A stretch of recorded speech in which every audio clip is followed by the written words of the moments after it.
आज मेरी नंद कॉलेज से बहुत देर से आई थी। इसकी वजह से मैं खुद परेशान थी। मैंने से पूछा भी कि तुम कहाँ थी। कहने लगी कि भाभी आप अपने काम से काम रखा करें, मुझे ज्यादा सबक मत पढ़ाया करें। मैं अच्छी तरह जानती हूँ मुझे जिंदगी में आगे क्या करना है। ये कहकर वो कमरे में चली गई। मैं परेशानी से इसके पीछे पीछे गई थी, क्योंकि मैं जानना चाहती थी कि इसने खाना खाया है या नहीं। लेकिन मैं इसके कमरे के बाहर ही रुक गई थी, क्योंकि वो बहुत जोश से किसी का खत खोलकर पढ़ रही थी। इसके चेहरे पर खुशी ही खुशी थी। मुझे ये देखकर बहुत अजीब लगा। मैं फौरन कमरे में दाखिल हो गई। मैं इससे कोई भी बात छुपाना नहीं चाहती थी, पर जैसे ही मैं कमरे में दाखिल हुई, मेरी नंद ने वो खत मुझसे छुपा लिया, जैसे इसमें बहुत बड़ा कोई राज हो। मैं भी जान गई थी कि कोई बड़ा राज है। मैं भी जान गई थी कि वो जरूर किसी न किसी लड़के से बातचीत और मोहब्बत के चक्कर में पड़ गई है। इसीलिए तो वो ये सब कुछ दिखाना नहीं चाहती। मैंने कहा तुम किसका खत पढ़ रही हो। कहने लगी कि भाभी आप इस कमरे से चली जाएं, वरना बहुत बुरा होगा। मेरे पास भी आपके बहुत सारे राज हैं। इसने ये कहा तो मेरे पांव तले से जमीन निकल गई। मैंने एहतियातन इससे पूछा, तुम्हारे पास मेरे ऐसे कौन से राज हैं समरीम, जिसकी बुनियाद पर तुम मुझे ऐसा कह रही हो। कहने लगी, मैं सब जानती हूँ। शमशाद भाई से शादी से पहले आपकी क्या क्या बातचीत होती थी। ये सुनकर मुझे तो ठंडे पसीने आने लगे। मैं नहीं जानती थी कि मेरी और शमशाद की बात इस कदर फैल चुकी होगी। शायद मेरी नंद मुझे बेवकूफ बना रही थी। वो ये नहीं जानती थी कि मेरे और शमशाद के दरमियान क्या ताल्लुकात थे। सुनी सुनाई बातों की बुनियाद पर मुझे धमका रही थी, ताकि मैं भी इसके इन सब चक्रों के बारे में किसी को ना बताऊं। मुझे भी क्या पड़ी थी जो किसी की इज्जत खराब करूं। शमशाद वैसे तो मेरा मंगेतर था। मेरी इससे बातचीत होना कोई बड़ी बात नहीं थी। पर फिर भी अगर वो इस सब को मेरे शौहर के सामने लेकर आती, तो मेरे शौहर को कौन सा अच्छा लगना था, बुरा ही लगता। और फिर खामखा मेरे शौहर के साथ मेरा रिश्ता भी खराब होता। मैंने दिल में ठान ली थी कि अब मैं अपने शौहर की सारी बातें मानूंगी और नंद और सास की फिक्र करना छोड़ दूंगी।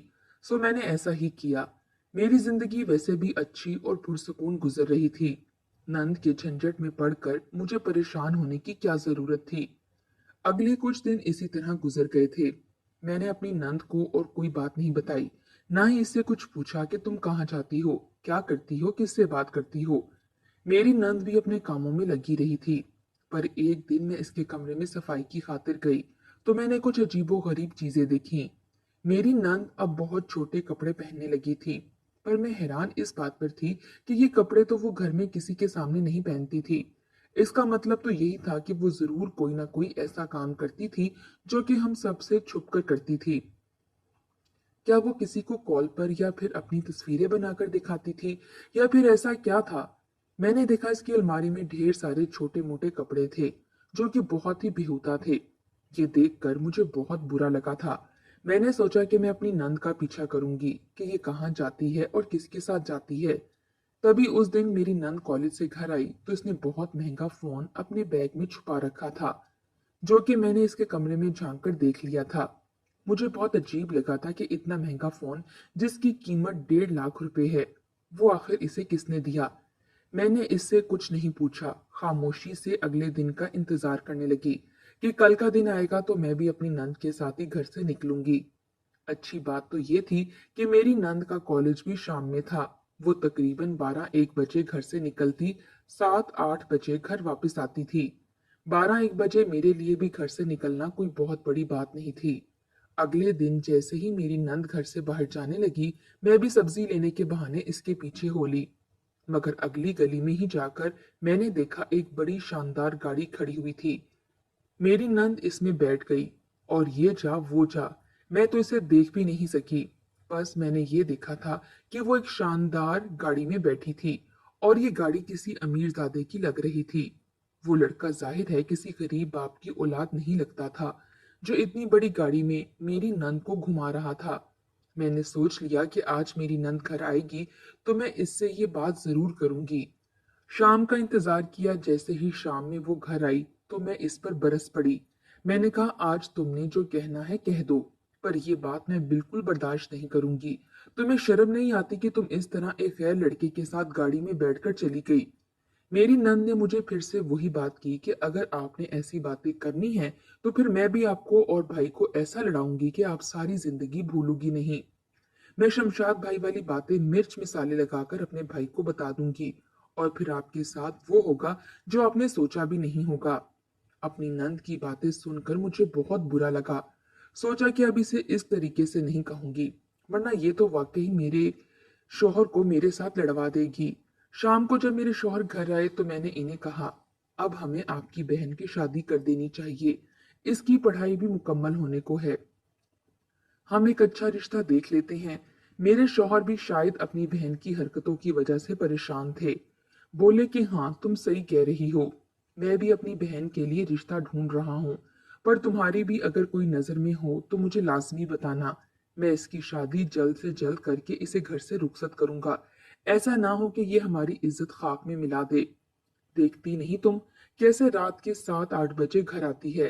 अगर अब्बा जानी भी इसे कुछ नहीं कहते तो क्या हुआ, मेरी गैरत तो अभी इतनी खराब नहीं हुई कि मैं अपनी बहन को रात के वक्त घर आने पर कुछ ना कहूँ। मुझे लगता है कि ये आजकल किसी लड़के के साथ चक्कर में है। मेरे शौहर ने ये खदशा भी मेरे सामने जाहिर कर दिया। फिर मैंने अपनी नंद के किसी करतूत के बारे में कुछ नहीं कहा। जानती थी कि वो भी बदला मुझसे लाजमी लेगी, और ऐसे में मैं हरगिज अपने शौहर के साथ लड़ाई नहीं कर सकती थी। मेरे शौहर ने मुझे बहुत समझा दिया था कि ससुराल में बिल्कुल भी अपने घर की तरह मत रहना, इनको नंद और सास ही समझना। और ये बात वाकई सही साबित हुई थी। मेरी सास तो दूर की बात, मेरी नंद भी मुझसे हंसकर बात नहीं करती थी। वो दोनों ही बहुत बदतमीज किस्म के लहजे की मालिक थीं। मैंने अपनी नंद की फिक्र छोड़ दी थी, पर अगले ही दिन कुदरत ने इसको वो सजा दी जो शायद इसने सोची भी नहीं थी। ये रात के 10 बजे का वक्त था। वो अभी तक घर नहीं आई थी। मेरी सास और शौहर दोनों ही बहुत परेशान थे। इसके कॉलेज से तो इसे 7-8 बजे के करीब ही छुट्टी हो जाती थी, और आज तो ऐसा लगता था जैसे 7-8 बजे वो घर आने की बजाय कहीं और चली गई है। मैं अपनी नंद के बारे में मजीद फिक्रमंद नहीं होना चाहती थी, सो अपने कमरे में चली गई। मैंने सोचा मैं जल्दी सो जाऊंगी, पर तकरीबन 1 घंटे के बाद सहन में जबरदस्त किस्म का शोर उठा। मैं बाहर गई। मैंने देखा कि मेरी नंद लूटी फूटी हालत में घर के अंदर दाखिल हुई थी। ये देखते ही मेरे शौहर को गुस्सा आ गया। इसे बालों की चुटिया से पकड़कर पूछने लगा कि बता, तू कहाँ गई थी, और क्या माँ बाप का मुंह काला करके आई है। मेरी नंद ने कुछ नहीं बोला। तभी मैं बीच में आ गई। मैंने अपने शौहर से कहा कि ये आपकी बहन है, आप इस तरह से इसे झिड़क नहीं सकते। इसे अपने हाल पर छोड़ दें। अगर इसके साथ कुछ हादसा भी हुआ है तो इसकी जिम्मेदार ये खुद है। मेरे शौहर ने बड़ी मुश्किल से खुद को काबू किया। फिर वो और मैं आ गए थे। मेरी नंद अपने कमरे में चली गई थी, पर अभी भी मुझे इसकी बातें याद आ रही थीं। इसकी लूटी फूटी हालत देखकर, बाल ऐसे बिखरे हुए जैसे किसी ने इसे सर से पकड़कर धक्का दिया हो। मुझे इसकी हालत से सब कुछ समझ आ रहा था, पर मैं जानती थी कि मैं कुछ कह नहीं सकती, वरना सारी बात मुझ पर आएगी कि अगर तुम्हें पता था तो बोला क्यों नहीं। अब मेरी नंद अगले दिन कॉलेज नहीं गई थी। मैंने सोचा कि मैं जाकर इससे हालचाल पूछ लूं, पर जैसे ही मैंने इसके कमरे के दरवाजे पर दस्तक दी, इसने मुझे सख्ती से मना कर दिया कि मैं आइंदा इसके कमरे में नहीं आऊं, क्योंकि मैं बहुत ही चालाक हूं। मुझे ये बात बुरी लगी। मैंने अपनी नंद को इसके हाल पर छोड़ दिया। जैसे जैसे दिन गुजरते जा रहे थे, मेरी नंद की हालत बिगड़ती जा रही थी। वो कमरे से बाहर ही नहीं आती थी। मेरी सास मुझे कहती कि जाकर देखो वो क्या कर रही है। अब माँ जी भी बहुत परेशान रहने लगी थी। मेरी नंद की हालत ऐसी थी कि वो पूरा दिन ना किसी से बात करती ना खाना खाती। रफ्ता रफ्ता वो कमरे से बाहर आने लगी, मगर खामोशी रहती थी। एक दिन मैं इसके कमरे में गई। मैंने पूछा, तुम्हें क्या हुआ है? मुझे सब साफ साफ बता दो, मैं कुछ नहीं कहूंगी। वो मेरे कंधे से लगकर रोने लगी। बोली कि भाभी, आप सही कहती थी। मर्द अगर किसी औरत पर पैसे खर्च करता है तो वो इससे बदले में बहुत कुछ लेता है, और वो अपने सुकून का जरिया भी उसी औरत को बना लेता है। पैसों के बदले वो सुकून हासिल करता रहा। मेरी नंद न जाने क्यों ऐसी बातें कर रही थी, पर मुझे सारी बात समझ आ चुकी थी कि जरूर कोई ना कोई हादसा तो गुजर ही चुका है, वरना वो ऐसी रोती धोती हुई घर न आती। मगर वो ये नहीं जानती थी कि इसकी जिंदगी में इससे भी बड़ा तूफान मुंतजिर है। इधर मेरा शौहर इसके लिए रिश्ते की तलाश में था। मेरी फूफो का बेटा बहुत अरसे से मेरी नंद को चाहता था। वो जब भी हमारे घर आता देख कर राहें मरता, और कहता, बाजी मैं तो बहुत ही ज्यादा गरीब हूँ, लेकिन अगर मैं कभी किसी मकाम पर आ भी गया तो ये बहुत ही खूबसूरत है। मैं अपने इस कज़न से यही कहती कि तुम यतीम हो और फिर माँ भी बेवा है। घर में भी कोई किसी किस्म की सहूलत मौजूद नहीं है। सो मेरी नंद के ख्वाब देखना छोड़ दो। ये तो किसी बहुत अमीर लड़के से शादी करेगी, और अगर अमीर ना भी हुआ तो कम से कम किसी पढ़े लिखे लड़के के अलावा शादी करने का सोच भी नहीं सकती। मेरी फूफो का बेटा हमेशा मायूस होकर चला जाता, मगर अब मुझे लगता था कि मेरी नंद की शादी हो जाने के बाद इसका दिल टूट जाएगा। इधर मेरी नंद के हालात ऐसे थे जैसे वो जीते जी मर चुकी हो। फिर एक दिन इसकी तबीयत ज्यादा खराब हो गई। मैं और मेरी सास इसको लेकर अस्पताल चले गए। अस्पताल वालों ने कुछ मामूली टेस्ट लिख कर दिए, मगर फिर जब मुझे नर्स ने अंदर बुलाया तो कहने लगी कि लड़की की माँ भी अंदर आ जाए। मैं और मेरी सास अंदर गए तो इसने परेशान सी नजरों से हमें देखा और बोली, क्या ये लड़की शादीशुदा है? मैंने नफी में सर हिलाया तो सास ने भी अपना सर पीट लिया। बोली कि बस, फिर आप लोग अगर कुछ कर सकते हैं तो वो सिर्फ और सिर्फ सब्र ही है। सब्र के अलावा इसका और कोई चारा नहीं। नर्स ने बताया कि मेरी नंद उम्मीद से है और वो बहुत जल्द एक बच्चे को जन्म देगी। ये सुनते ही मेरी सास बेहोश होते होते बची थी। मुझे ज्यादा हैरत इसलिए नहीं हुई थी क्योंकि मैं पहले ही जानती थी कि आगे क्या होने वाला है। जाहिर है एक लड़की जो इतनी रात को देर से घर आएगी, लड़के इसकी जात का फायदा उठाएंगे, तो एक दिन ये सब होना तो एक आम सी बात थी। मैंने अपनी सास को तसल्ली दी, कहा कि आप फिक्र नहीं करें, कोई ना कोई हल जरूर निकल आएगा। काफी दिन इसी तरह गुजर गए। मैं मेरी सास नंद को घर लेकर आ गए थे। मेरी सास हर रात हर दिन, कोई ऐसा दिन रात नहीं गुजरता था जब वो अपनी बेटी को इस बात का ताना ना देती। मेरी सास तो अब खुल्लम खुल्ला इसे कहने लगी थी कि तूने तो हमारे खानदान का मुंह काला कर दिया है। हम अब बच्चा जाया भी नहीं करवा सकते थे। इस बात को 4 महीने गुजर चुके थे। जब मेरी नंद की तबीयत खराब हुई तभी वो डॉक्टर के पास गई थी, पर अब इस बात का कोई हल नहीं था। जिस नन्हे वजूद को दुनिया में आना था वो तो आकर ही रहना था। लेकिन इससे भी ज्यादा बुरी बात तो ये हुई कि मेरी नंद एक दिन बाहर सेहन में बैठी हुई थी। इसका पेट ऐसे ही था जैसे किसी हामला औरत का होता है कि हमारी एक और रिश्तेदार औरत घर आ गई। बस फिर क्या था, इसकी नजर मेरी नंद पर पड़ी। वो इसे टटोल टटोल कर देखने लगी, फिर बोली कि कहीं ये उम्मीद से तो नहीं है। मेरी सास ने कहा कि ऐसा कुछ नहीं, इसको गैस हो गई है। वो औरत बोली कि मैं अच्छी तरह समझती हूँ, ऐसे गैस किसी को नहीं होती। यकीन नहीं आता तो मोहल्ले की दाई बुलवाकर इससे पूछ लो, तुम्हारी बेटी ने कोई चांद चढ़ा लिया है। ये बातें सुनकर मेरी सास को बहुत बुरा लगा। इन्हें गुस्सा भी बहुत आया था। जमीन फट जाए और वो इसमें समा जाना चाहती थी। लेकिन मेरी सास को इतना ज्यादा दुख आज से पहले किसी बात का नहीं हुआ था। मेरी सास ने तो बातचीत करना भी छोड़ दी थी। यहाँ तक कि एक दिन मेरी सास बीमार हो गई। वो इस कदर परेशान रहने लगी कि अपनी बेटी ने इन्हें बिस्तरे मर्ग पर पहुंचा दिया। मेरी सास को हर वक्त यही फिक्र होती कि अब इनकी बेटी से शादी कौन करेगा। मेरी नंद भी इस बात को समझ चुकी थी कि अब चूंकि वो पूरे मोहल्ले में बदनाम हो चुकी है, सो कोई भी माकूल लड़का इससे शादी नहीं करेगा। मेरी नंद इस बात पर रोती भी थी, पर यह ना बताती कि ये बच्चा किसका है और किसने इसके साथ इतना बड़ा जुल्म कर दिया। इस जुल्म के खिलाफ वो एक लफ्ज भी नहीं बोली। हम लोग तो इसको पूछ पूछ कर थक गए थे। वो भी क्या बताती, बेचारी शायद कोई अमीर लड़का होगा जिसने इससे दोस्ती की होगी और फिर बेवकूफ बनाकर इसकी तन्हाई का फायदा उठाया होगा। मेरी सास मुझे अक्सर यही कहती कि बेटी, खुदा के लिए मेरी बच्ची को अकेला मत छोड़ना। तुम शादीशुदा हो, तजर्बाकार हो, इसे इन मामलों का नहीं पता। अगर इसकी बेटी या बेटा भी हुआ, तुम इसे अपने पास रखना, इसे खुद पालना। मैं अपनी सास की बात सुनकर हाँ में सर हिला देती। मेरी सास कहती कि बेटी, तुमने असल में ऐसा ही करना है जैसा मैं तुम्हें कह रही हूँ। मेरी बेटी को रुलने के लिए जमाने की तपती धूप में मत छोड़ देना। जैसे ही इसका बच्चा पैदा होगा तुम इस बच्चे को अपनी गोद में ले लेना। और हाँ, तुम्हारी फूफी का बेटा शायद मेरी बेटी से अभी भी शादी करने को तैयार हो। तुम एक बार इससे पूछ लो। बाकी मेरे मोहल्ले में तो कोई भी मेरी बच्ची से शादी नहीं करेगा। मैंने सोचा कि अब जब बदनामी हो ही गई है तो क्यों ना मैं अयूब से भी पूछ लूं, जो मेरी फूफी का बेटा था और मेरी नंद को जुनून की हद तक चाहता था। मैंने जाकर सारी बात अयूब को बताई।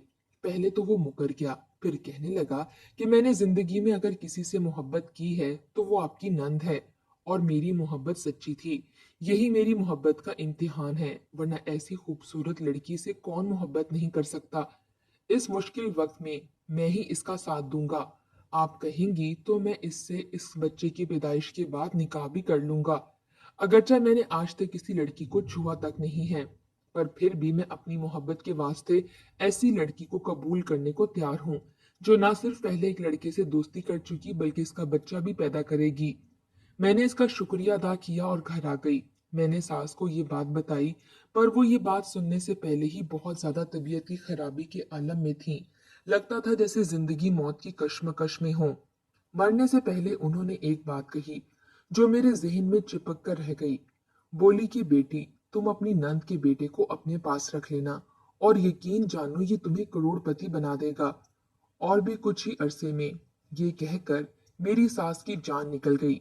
उन्होंने मुझे दिल से दुआ दी थी कि मैं वाकई एक दिन दौलतमंद हो जाऊंगी।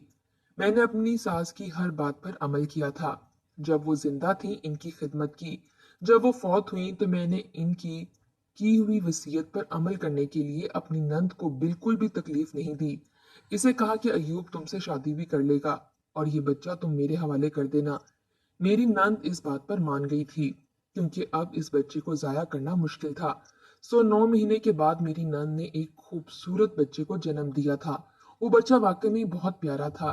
मेरी नंद की शक्लो सूरत भी किसी से कम नहीं थी, पर वो बच्चा वाकई में बिलाका खूबसूरत था। पर मैंने सोचा कि अब मेरी नंद ने बच्चे को जन्म दे दिया है, क्यों ना मैं इसकी शादी कर दूं। मेरी सास की वफात भी हो चुकी थी। मैं ज्यादा धूमधाम से शादी नहीं करना चाहती थी, सादगी में ये फंक्शन निपटाना चाहती थी। सो मैंने अपनी नंद की शादी अयूब से करके इसे घर से रुखसत कर दिया था। पर अब मेरे मन में बार बार एक ही सवाल था, बच्चे को अकेले कैसे पालूंगी। मेरा खुद भी छोटा 2 साल का एक बच्चा था। फिर मुझे अपनी सास की वो बात याद आ जाती, जब उन्होंने मुझे कहा था कि ये बच्चा तुम्हें करोड़पति बना देगा। मैं इनकी इस बात पर सोचती कि शायद इनका दिमाग इस उम्र में काफी कमजोर हो गया था, तभी ऐसी बातें करती थीं। और मैं क्या जानती थी कि वो सच ही कहती हैं। एक दिन जब मैं अपने घर में सब्जी काट रही थी, दरवाजे पर एक दस्तक हुई। मैंने दरवाजा खोला तो सामने एक बूढ़ा आदमी खड़ा था। कहने लगा, क्या शमशाद साहब का घर यही है? मैंने कहा, जी बिल्कुल। इसने कहा कि मैं आप लोगों से माफी मांगने के लिए आया हूँ। आप लोग अगर मुझे माफ नहीं करेंगे तो मेरी शायद जिंदगी भर सुकून से नहीं गुजरेगी। मैं खुद को ही कोसता रहूंगा। मैंने बूढ़े से मामला पूछा कि क्या बात है। वो आदमी तकरीबन उम्र में 50 साल का लग रहा था। मेरे पूछने पर इसने बताया कि दरअसल वो एक अमीर मिल का मालिक है। इसके पास दुनिया की हर नेमत मौजूद है, लेकिन इसका बेटा बहुत आवारा था। मैंने देखा कि इस बाप की आंखों में आंसू थे। कहने लगा कि बेटी, अपनी औलाद प्यारी होती है। मेरे बेटे ने भी तुम्हारी बच्ची के साथ बहुत बुरा किया। वो मेरी नंद के बारे में कह रहे थे। इस बूढ़े आदमी ने बताया कि इसके बेटे ने मेरी नंद के साथ ज्यादती की थी, जिसके बदले में बच्चा पैदा हुआ। मेरी नंद के बारे में इन्हें सब कुछ मालूम था। मैं हैरान थी कि ये बूढ़ा आदमी अपने बेटे का कफारा अदा करने यहाँ कैसे आ गया। कहने लगा कि मेरे बेटे को अचानक एक मोहल्लिक बीमारी लाहक हो गई है। वो अपने गुनाहों पर पछता रहा है और सबसे माफिया मांगता फिरता है। पर इसे तुम्हारी वो बेटी भी याद है जिसकी इसने इस तरह से जिंदगी तबाह कर दी थी। मैं समझ गई थी कि वो आदमी क्या कहना चाह रहा है। मैंने कहा कि मैंने इस बच्चे को पाल पोस कर बड़ा किया है। आप फिक्र नहीं करें, वो आपको माफ कर देगी। मैंने इन्हें नहीं बताया कि वो मेरी बेटी नहीं, मेरी नंद है। बड़ी हैरत है। बड़े हैरान हुए और कहने लगे कि ठीक है बेटी, तुम मेरे बच्चे को, मेरी नस्ल को, मेरे खून को पाल रही हो। मैं तुम्हें इसके बदले इनाम जरूर दूंगा। मैं समझी कि कोई छोटा मोटा तोहफा लाए होंगे, पर वो तो अपने साथ 50 से 60 लाख रुपए का चेक लेकर आए थे, जिसे देखकर मेरी बाछें खिल गईं, क्योंकि मैंने इससे पहले इतनी रकम का ना सोचा, ना कभी देखा, ना गुमान किया। पर आज मुझे मेरी सास की बात सच होती नजर आ रही थी। सच तो यही है कि जो लोग अपने बड़ों का मान रख लेते हैं, इनकी कोई ना कोई मुराद पूरी जरूर होती है।